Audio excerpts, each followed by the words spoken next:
Doctor साहब, Peshawar high court ने जो है पीटीआई से बिल्ली का निशान वापस लेने का इलेक्शन कमीशन का फैसला बहाल कर दिया है। दूसरी जानिब पीटीआई ये कह रही है कि हम जो है सुप्रीम कोर्ट से रुजू करेंगे। क्या कहेंगे? देखिए जी, वो ज़ाहिर है जो बल्ले का निशान है वो उनका एक इंतखाबी निशान, और ज़ाहिर है कि उनकी जो खान साहब की शख्सियत के हवाले से और उनका जो कैरियर उसके हवाले से बल्ले का निशान अब चला गया है। तो सुप्रीम कोर्ट में जाना पड़ेगा, लेकिन ये है कि वो सिंगल बेंच, अब इस पर मुख्तलिफ माहिरीन कानून जो है वो बात कर रहे हैं कि ये क्या ये एक हाई कोर्ट फैसला कर सकती थी पूरे पाकिस्तान का, ये सुप्रीम कोर्ट की जुरिस्डिक्शन थी, या इस्लामाबाद हाई कोर्ट की थी कि पूरे पाकिस्तान के। तो अब मेरे ख्याल से इसकी फर्दर इंटरप्रिटेशन सुप्रीम कोर्ट में होगी, या ये है कि पेशावर हाई कोर्ट में ही कुछ जो है वो माहिरीन कानून कह रहे हैं कि वहीं पर पेशावर हाई कोर्ट में ही दोबारा एक अपील जा सकती है। और इस पर तो अब ये अब चलेगा इलेक्शंस तक ना, ये चंद रोज़ तक अगले ये अदालत, ट्रिब्यूनल्स, अहलियतें, नाअहलियतें, पेपर्स रिजेक्ट हो गए, बुला लिया गया, ये चलता रहेगा प्रोसेस। तो जब तक वो हतमी मरहला नहीं आ जाता ना, जहाँ हम देखें कि अभी इलेक्शंस में किस तरह से सबबंदियाँ हो गई हैं, क्या क्या टिकट किस को जारी हो गए हैं, कैसे कम, उस वक्त हम बात कर सकते हैं। ये भी बहुत इसका ये प्री मैच्योर है कि किसी हतमी फैसले तक पहुँचें, क्योंकि दूसरी पार्टियों का भी इत्तेहाद नहीं बन रहा, उनका भी कोई टिकट नहीं शो हो रहे, उनका भी कोई रंग रूप, कोई सबबंदियाँ, कोई उनके मामला भी नज़र नहीं आ रहे। तो या तो ये होना कि एक पार्टी जो है वो, अगर उसके लिए बहुत प्रॉब्लम चल रहे हैं जो कि नज़र आ रहे हैं, तो दूसरी पार्टियां उसके नतीजे में वो उनका फिर फ़ाल होना जो है वो भी हमें नज़र नहीं आ रहा कि इंतखाब का कोई माहौल तो बने। तो ये है कि वो सवाए इसके कि वो कहते हैं कि अदालत ने, अच्छा फिर अदालत सारा सियासी मामला जो है वो अदालत तक पहुँचा हुआ है। तो ये अदालतों से निकल के सियासी मैदानों में जब आएगा अवाम में, तो फिर उसके बाद एक माहौल बनेगा कि कैसे, ठीक है। और बहुत सारे ऑप्शंस होते हैं पॉलिटिकल पार्टीज़ के पास, और उसमें निशान जाना या आना ये पहले हम बहुत देखते रहे हैं। और इसी तरह से असल बात है कि इत्तेहाद किस तरह से होंगे, और इलेक्शंस का सबबंदी कैसे होगी, और टिकट्स इशू कैसे होंगे, कौन किसके मुकाबले में, उस वक्त इनमें से डिस्कस करेंगे तफसील से। ये फैसले जो कि रोज़ आते रहेंगे, और उनके जो है उस, अच्छा एक लेकिन जो फैसला है ना आज, वैसे तो बहुत सारे आज सारा दिन बात होती रही, लेकिन एक जो अदालत में गया है वो थोड़ा सा खसूसी मेरी दिलचस्पी है उस केस में। अच्छा, वो जो केस है वो chief justice of Pakistan justice Qazi Faez Isa sahab ने वो रिमार्क्स दिए हैं खालिद लांगो इलेक्शन केस की समाअत के दौरान, और उन्होंने कहा कि नैब करप्शन का सहूलतकार है, ये उनके रिमार्क्स थे। अच्छा, मुशीर वज़ाए ख़जाना बलूचिस्तान खालिद लांगो जो हैं वो इलेक्शंस में हिस्सा लेना चाह रहे हैं, और सुप्रीम कोर्ट ने हुक्म ये दिया है कि जब तक सज़ा का फैसला मुअत्तल ना हो उस वक्त तक उम्मीदवार इलेक्शन नहीं लड़ सकता। तो खालिद लांगो की दरख्वास्त वापस लेने की बुनियाद पर खारिज कर दी। लेकिन उन्होंने रिमार्क्स दरमियान में ये दिए कि खालिद लांगो के घर से ट्रकों के हिसाब से पकड़े गए थे पैसे, ट्रकों के हिसाब से। खालिद लांगो के घर से 2 अरब 24 करोड़ 91 लाख रुपया बरामद हुआ था। 2 अरब, ये वो कैसे मेरे ख्याल से मशीनों पे नोट नहीं गिने जा रहे थे, एक 2 अरब 24 करोड़ 91 लाख रुपए बरामद हुए थे, ये अब चीफ जस्टिस साहब कह रहे हैं। तो सजा सिर्फ 26 माह की सजा दी गई। अच्छा, तो जो दरख्वास्तदार के वकील थे उन्होंने कहा कि जी खालिद लांगो साहब आम इंतखाबात में हिस्सा लेना चाहते हैं, फैसला मुअत्तल किया जाए। तो चीफ जस्टिस साहब ने कहा कि बलूचिस्तान से ऐसे लोगों को इंतखाबात लड़ने से दूर रखना चाहिए, आपके मौकल को तो जेल के दरवाजे की तरफ जाना चाहिए।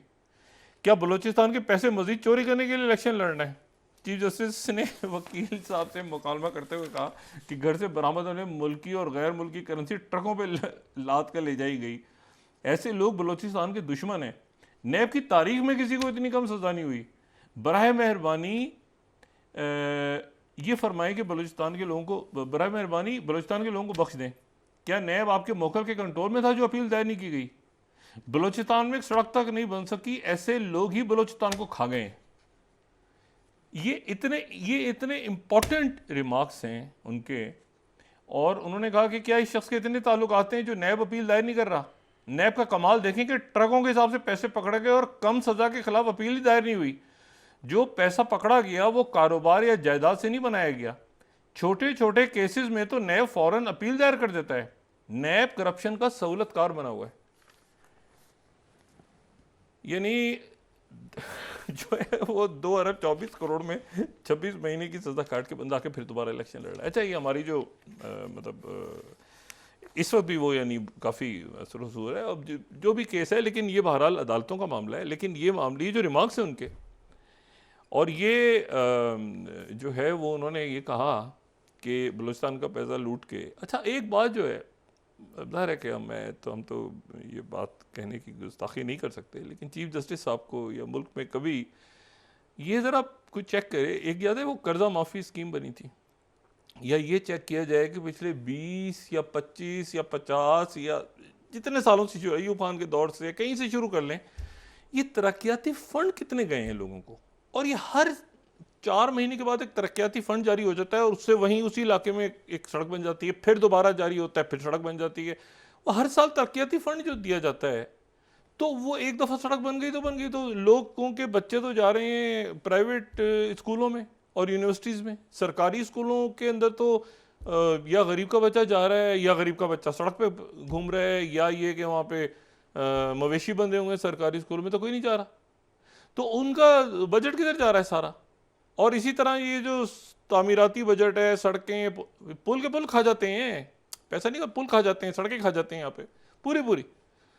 तो मसला ये है कि ये मसला तो उन्होंने बलूचिस्तान को उठाया, बिल्कुल ये बहुत बड़ा ज़बरदस्त। बलूचिस्तान के जो बड़े मसाइल हैं ना, अगर आप मुझसे पूछें, एक तो वो लापता अफराद को, सबसे बड़ा मसला ये कि बलूचिस्तान को जो पैसा दिया गया वो किधर गया सारा, जो मुंतखब नुमाइंदे। मैं एक एयरपोर्ट पे चंद रोज़ पहले वहाँ पे जनाब क्या हुआ कि वो PIA की ज़ाहिर है कि एक कतार बनी हुई थी, तो वो जो टिकट्स वगैरह इशू कर रही थी खातून वहाँ पे, तो एक साहब आगे आ गए। तो उन्होंने कहा जी, बड़े आराम से उन्होंने कहा जी, अच्छा 2-3 लोग ही थे, उन्होंने कहा जी आप पीछे खड़े हो, मैं एक यहाँ पे अभी आपको बोर्डिंग पास बना के दे रही हूँ।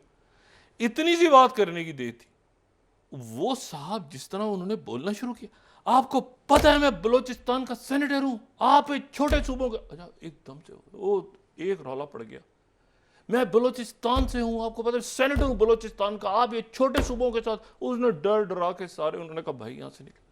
तो मसला ये है कि जो मुंतखब नुमाइंदे आते तो हैं ना, तो वो क्या करते हैं, वो इस्लामाबाद में बैठ के, यहाँ पे बलूचिस्तान हाउस में बैठ के बलूचिस्तान के मसले हल करते हैं। और ये एक बलूचिस्तान का इशू नहीं है। ये मुझे बताएं कि ये सिंध का तरक्याती बजट किधर गया, 20, 25, 50, जब से कहाँ गया पैसा। वो कर्जा माफी कमीशन और ये कमीशन, वो कभी कहाँ जाते हैं सारे।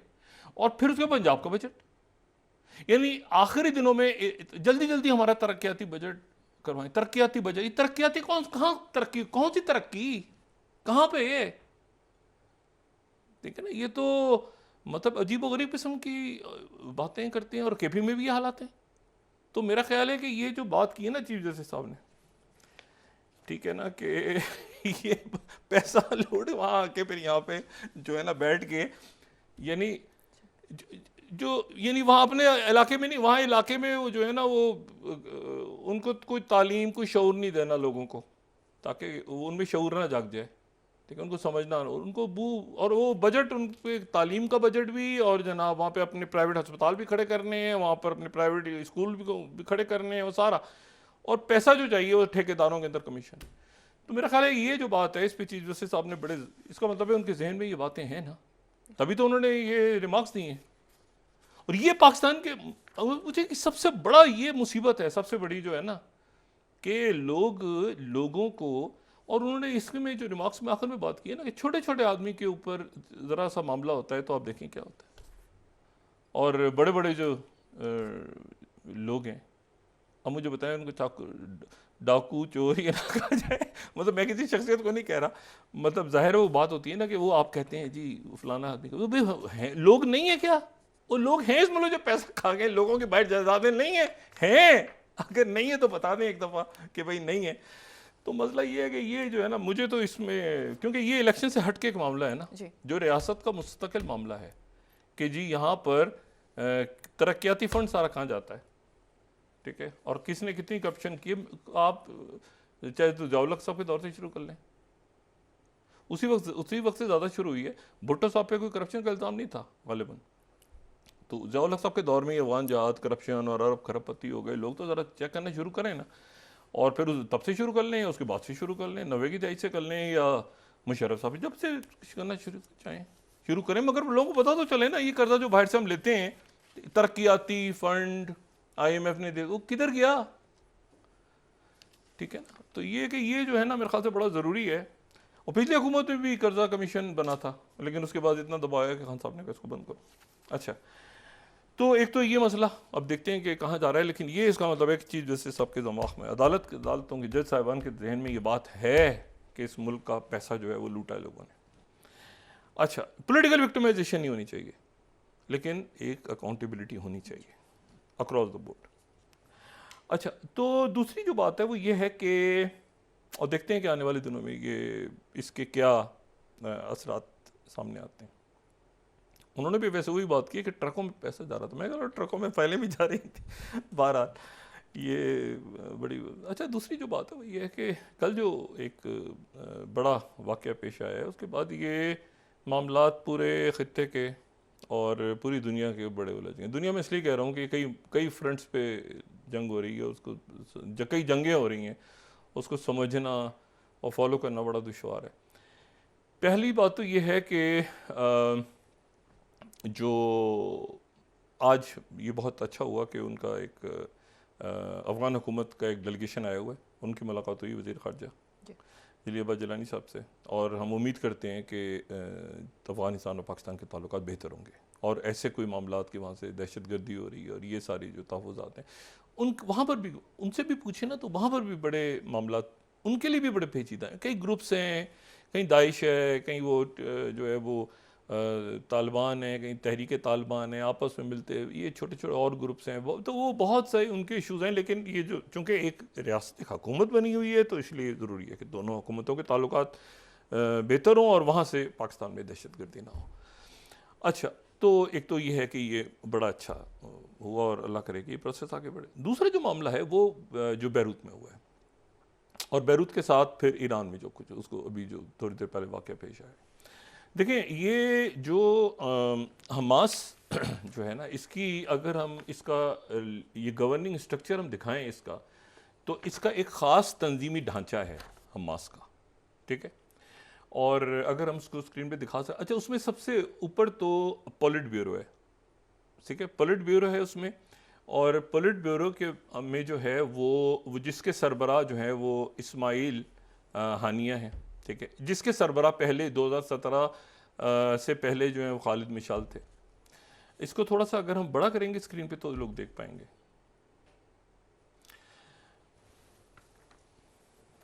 अच्छा, इसमें पहले खालिद मिशाल थे, यहाँ थोड़ा सा होल्ड करेंगे हम। अच्छा, इसमें 15 इसके अरकान हैं, ठीक है ना। इस्माइल हानिया इसको देखते हैं पॉलिट ब्यूरो को। पॉलिट ब्यूरो के नीचे जो है फिर इसकी दो आप समझें कि इसकी शाखें, एक तो ये हैं कि जो बाहर रहने वाले वफूद हैं, और दूसरा ये है कि उनकी शूरा काउंसिल जो है उसमें कभी 7 होते हैं, कभी 10 होते हैं, कभी 25 होते हैं, उसमें वो अरकान पॉलिट ब्यूरो को चुनते हैं। तो इस्माइल हानिया सबसे ऊपर है, फिर शूरा इंतखाब करती है पॉलिट ब्यूरो के जो हैं वो 15 अरकान का, और 15 अरकान के जो सरबराह हैं वो इस्माइल हानिया है। अच्छा, फिर शूरा काउंसिल के नीचे जो है वो इसमें 4 इसकी शाखें हो जाती हैं, यानी 4 इसमें, ठीक है। एक तो वेस्ट बैंक यानी मगरबी किनारे के जो मामलात को देखने वाली शख्सियत साहले अल अरूरी, खालिद अल अरूरी जो हैं उनको कल निशाना बनाया गया है बैरूत में, यानी जो मगरबी किनारा है, जो वेस्ट बैंक है, उसके जो निगरान थे उनको। अच्छा, जो गजा में देखने वाले हैं वो हैं याहिया सिनवर जो वहाँ लड़ रहे हैं। अच्छा, जो कैदी हैं उनके जो मामला देखते हैं साहब वो हैं सलामा कतावी, और जो बाकी जो दुनिया में डायस्पोरा में वो खालिद मिशाल देखते हैं जो पहले इस्माइल हानिया की जगह थे, ठीक है। और फिर उसके बाद इसी में जो इसका जो आप समझ लें कि जो मिलिट्री विंग है वो अल-क़स्साम ब्रिगेड इसको कहते हैं, इज़ुद्दीन अल-क़स्साम ब्रिगेड, उसके जो सरबराह हैं वो ओवरऑल मरवान ईसा हैं, और जो गज़ा में है वो मोहम्मद दैफ हैं, जिनका हम जिक्र कर चुके हैं पहले।